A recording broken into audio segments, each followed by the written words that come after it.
but he is, I can tell you this, and it's all, this is secondhand stuff, but I have friends who are, I have close friends who are, have friends in his friend circle, and they've been worried about his, drug use for an extended period of time. And, my attitude has been like, well, they should worry about the country a little bit more. I don't give a shit what happens to Elon Musk, but I think the guy is on like a, he's fucked up. He's totally fucked up. So I don't like saying like, is he making, he's not, there's nothing he's doing is rational at all. The vanguard will be there, sir. I know it's been crazy. I gotta tell you, I've only been able to pay half attention to it. My son was off from school today. And so, we were out and about, but, it seems like there's been a big breakup. Yeah, that's a great place to start. What a wild day, man. I mean, this has obviously been percolating for a while, these tensions between Donald Trump and Elon Musk inevitably going to explode at some point. But it wasn't even that long ago, just a few days ago, guys, that Donald Trump tweeted this out.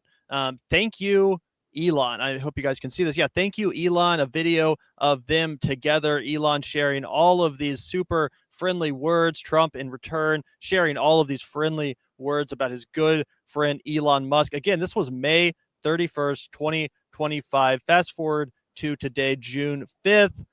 We get a pretty interesting revelation here from Mr. Musk. Time to drop the really big bomb. Donald Trump is in the Epstein files.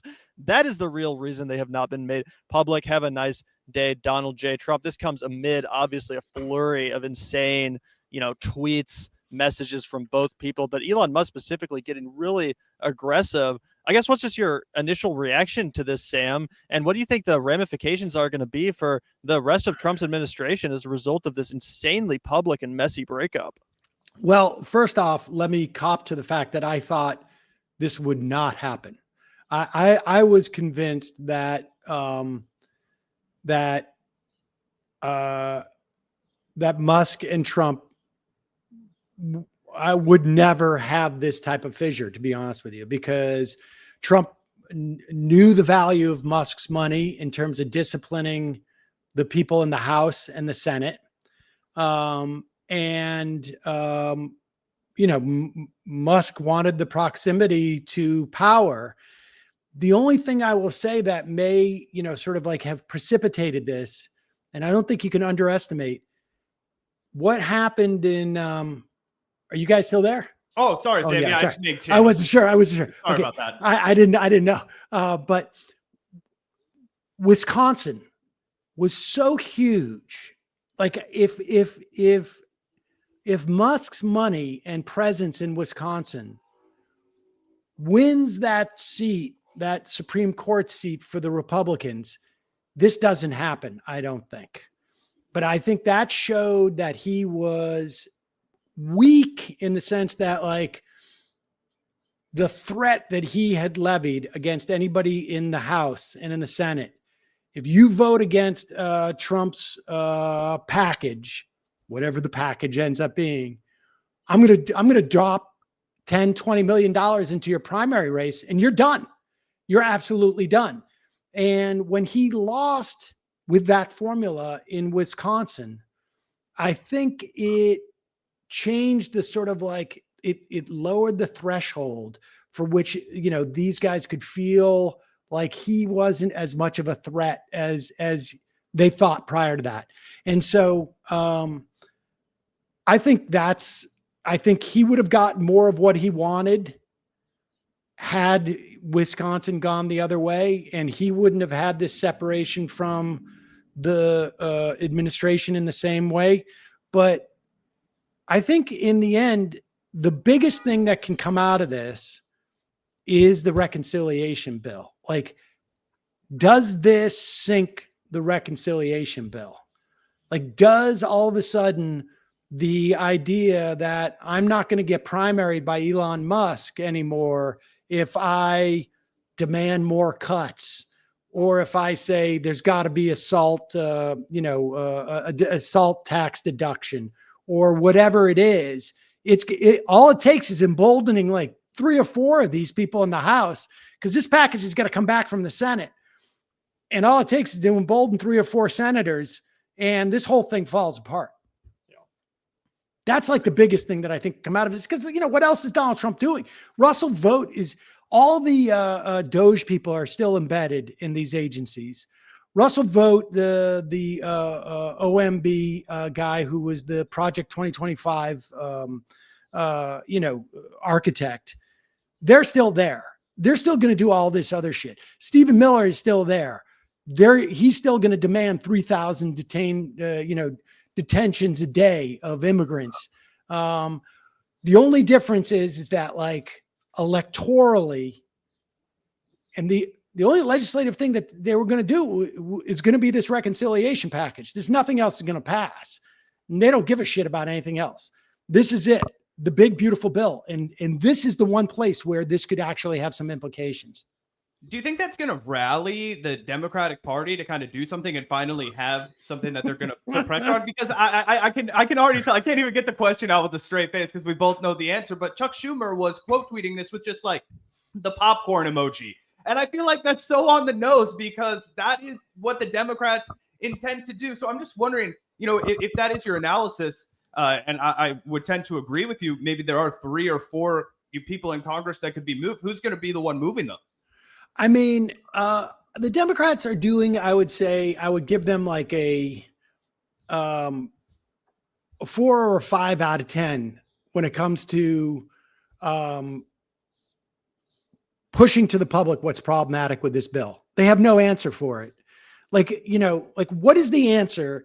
They're going on and they're saying there's 1.4 million undocumented immigrants on Medicaid.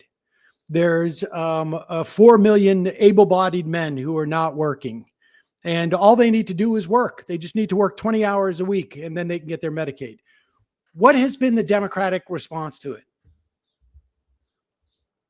Don't cut Medicaid. Like, they are not out there.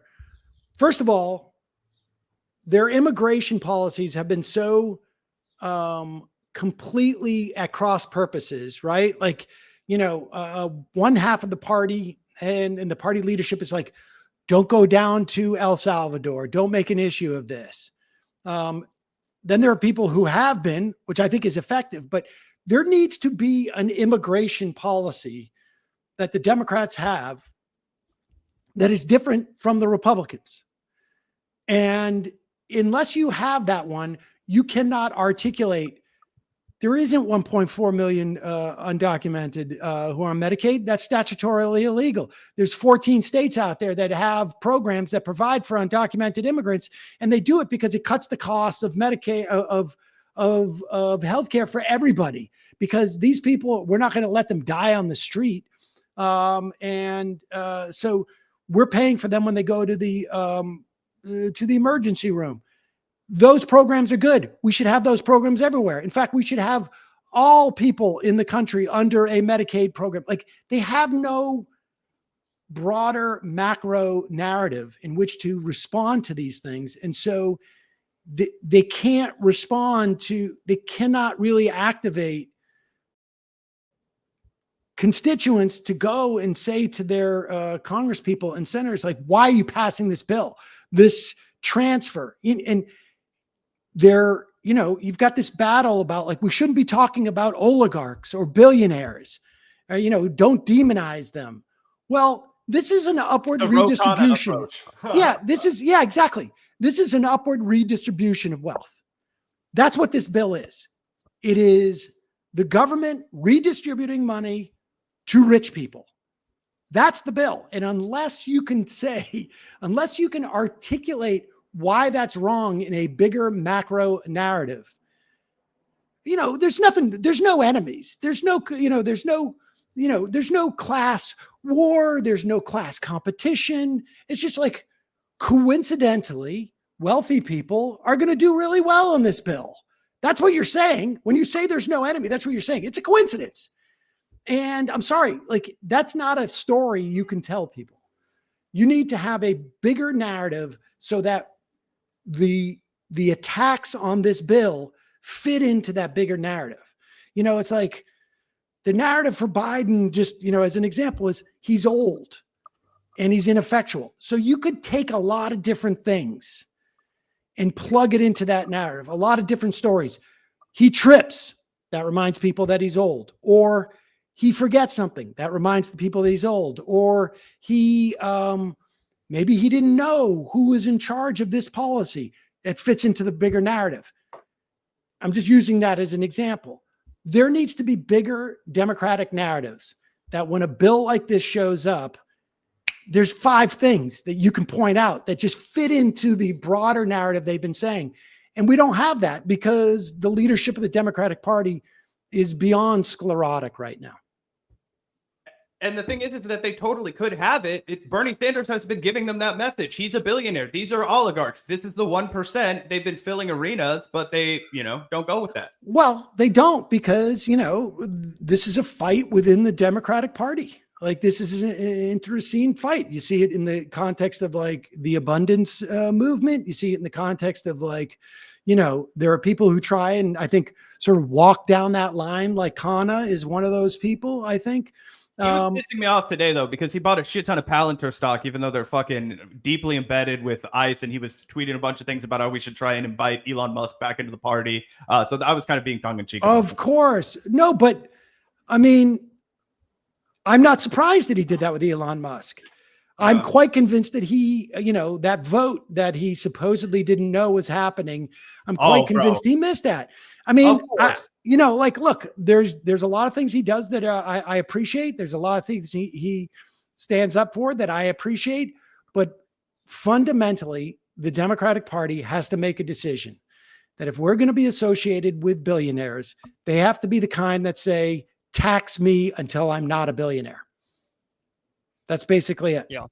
Well, that kind of tees up another question I had for you, which is about Elon Musk's political future, because in addition to the pretty, you know, unshocking to us allegations about Trump's involvement with Jeffrey Epstein and all of that super salacious stuff, right? It's not just that Elon Musk has been railing against. Obviously, it's the spending and even the tariffs. He's predicting that the Trump tariffs will cause a recession in the second half of this year. I mean, he almost kind of sounds like he should be back on the Democratic Party side. Do you think that he really is going to go in that direction where he gets so pissed off at Donald Trump that he starts donating to Democrats again and tries to kiss up to Democratic corporate power in the same way that he did under the Obama administration? And do you think the Democrats would be foolish and stupid enough to accept that deal with the devil? I'll answer your second question first. Yes. But I think he's going to dump a bunch of money into that abundance agenda stuff. Really? You think he's going to get on the abundance page? The reason why there was such pushback on that Ezra Klein, Jon Stewart clip that went around was because Elon Musk retweeted it. And it traveled much further than it would have otherwise. And so I think he's inclined to support something like that. I think one of his tweets today was like, well, a third party that represents the 80% in the middle, whatever that means. I think, look, the tariff prediction is not a terribly bad one. No, it's not you don't need to be a genius. Yeah. Tomorrow, we're going to get probably the worst jobs report we've had in 2 or 3 years. Oh, I mean, unemployment's highest it's been in 8 months. And I think tomorrow, payroll is going to be drop through the bottom because you're going to have, you know, you had that private one that came out Wednesday, ADP's only 37,000 new jobs. Which is super anemic. That's just the private sector, but there's not like a lot of public jobs these days. They've all been fucking cut. Everybody's been laid off. You know, everybody I know. My neighbor works for Social Security. We've been sweating for him. Exactly. And so the idea of a recession, I don't think is a terribly like you're not going to get crazy odds on that bet, because it's a pretty good bet that we're going to go into some type of recession. It's just a question of how severe it's going to be.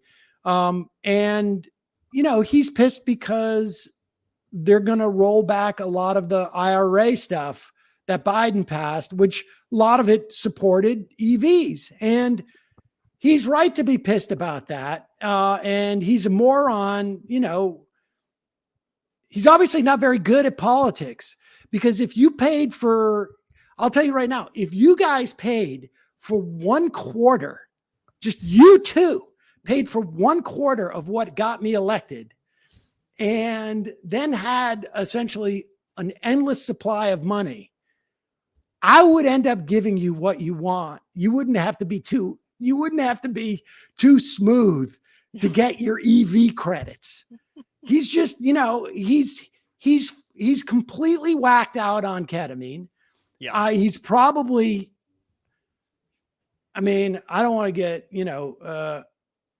I can only imagine what other substances that are mixed with ketamine. And the guy's spiraling. He's spiraling. He found out the board of directors at Tesla was looking for people behind his back. He's spiraling. And speaking of Tesla, did you see? Their stock is tumbling out of control. You probably would imagine. I think it's trading at like 280 now, and that's a 13% drop on the day. But for people who don't know, when Joe Biden was president and Donald Trump had already won the election, Tesla was trading at over $400. So you can imagine that his investors are pissed. That's like a 25% plummet. The big issue is that the way that guys like this live in terms of their money and the way that they buy things is they don't take an income from Tesla. They get stocks. They never sell those stocks. They borrow against those stocks. So if I have $400 billion worth of Tesla stock, let's say, I go to a bank and I say, loan me 150 or $200 billion at an incredibly low rate, 1 or 2% rate. And they'll do it. And I'll put my $400 billion worth of Tesla stock up as collateral. But if that Tesla stock drops below or close to below, there's a number. I don't know what the number is. People speculate it's probably around like $200. There's a number that the bank says our loan gets called when the value of the collateral dips below $200 or whatever it is Per share. And per share. We don't know exactly what people can speculate, but that, and then the bank says, we want our money and you've got, 20 days to give us our money back or we take your stock. And that's what, I think that's why they rolled the Tesla out in front of the White House to get those numbers back up, because he was in sort of semi-panic area. And I bet you he is again. Yeah.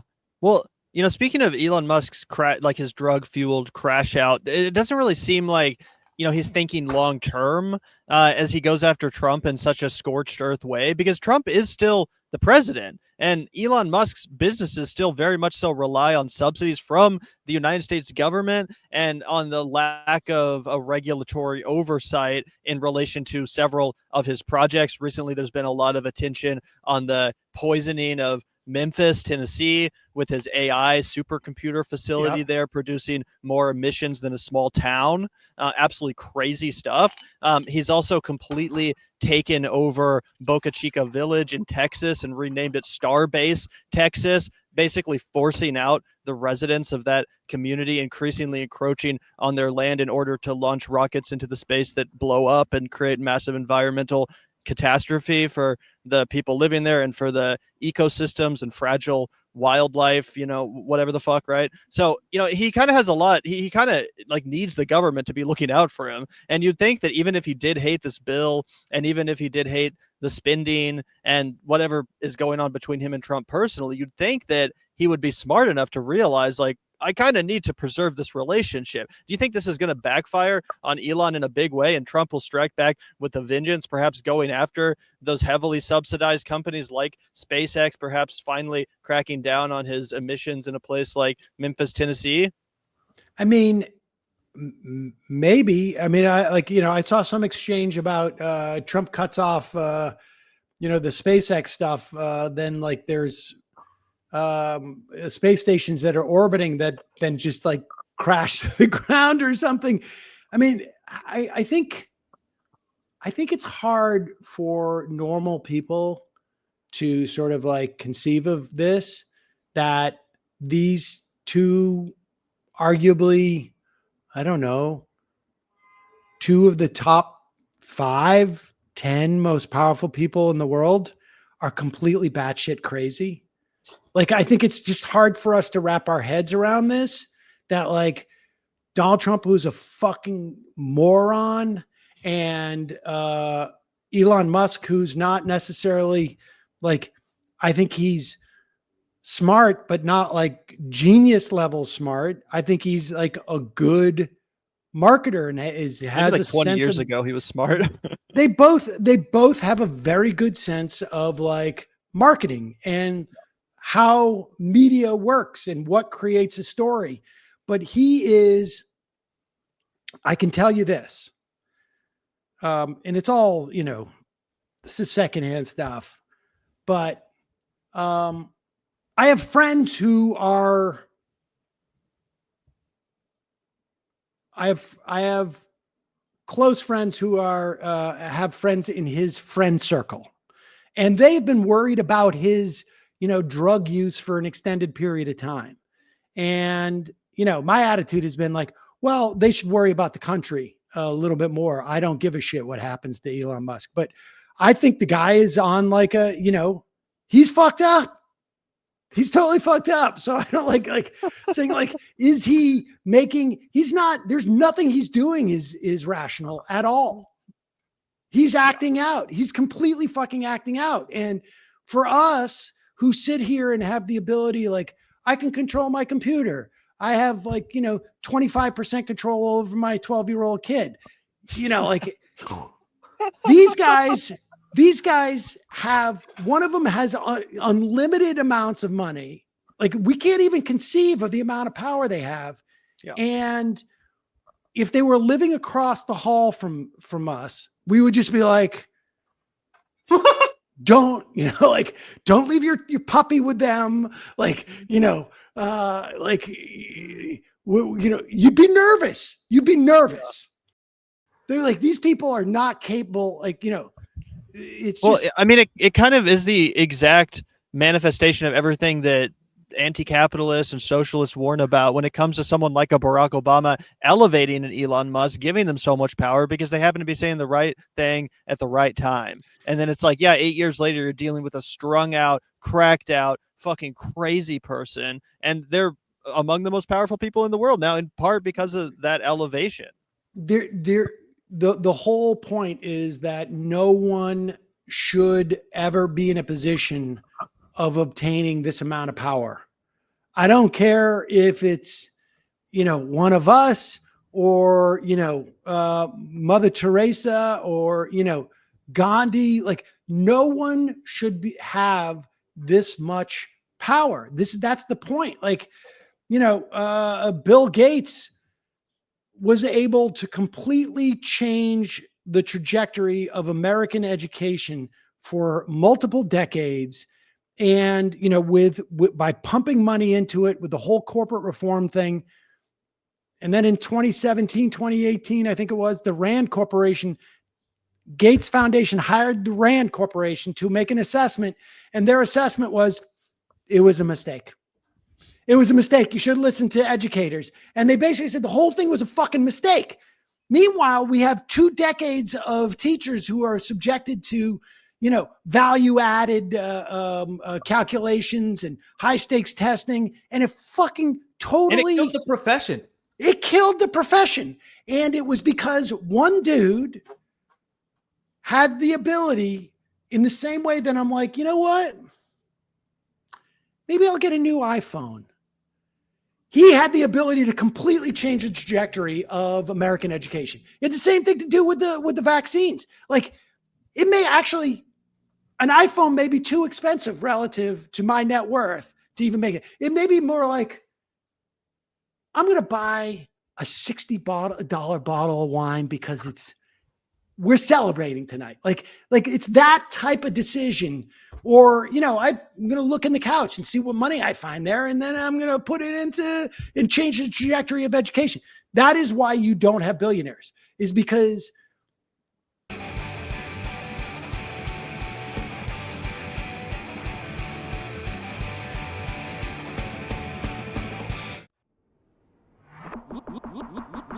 Look out the door if you hear an ambulance.